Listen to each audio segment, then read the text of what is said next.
Over its course, the Syrian civil war has racked up tragic numbers of casualties. The number only jumps further as the gunfire continues, and it is likely to get exponentially worse as the conflict rages on.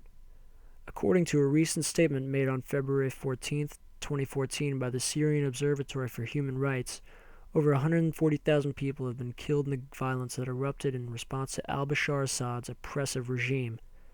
SOHR, a group that, while based in Britain, has a massive network of activists across the globe, further elaborates on the data, saying that over 7,500 children and 5,000 women have been killed.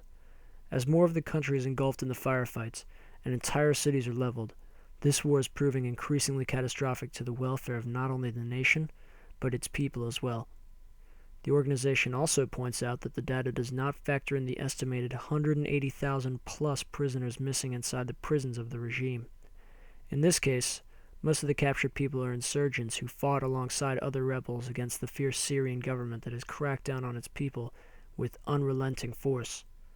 In December of 2013, the SOHR was cited by the Huffington Post as having said that the death toll of 130,000 that was estimated at the time was over 33% comprised of civilians.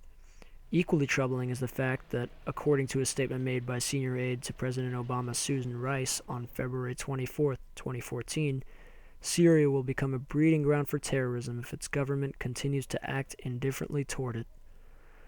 Acts of terrorism including car bombings and mass shootings have been committed both by rebels and loyalists of the government, and are already responsible for a remarkable number of deaths and injuries.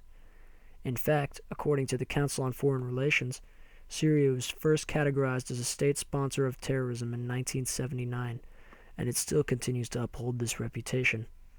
This means that the nation's government has been labeled by the U.S. Secretary of State as having repeatedly provided support for international acts of terrorism. Unfortunately for the population of Syria, this results in a more hostile living environment that can become life-threatening to anyone who is in the wrong place at the wrong time. Without change, the death toll in Syria is likely to become increasingly horrific with each week that passes by.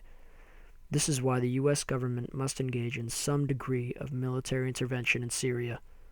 President Obama and the United States as a whole can no longer stand by and launch empty threats against a government that is continuing to escalate the conflict whilst decimating its civilians.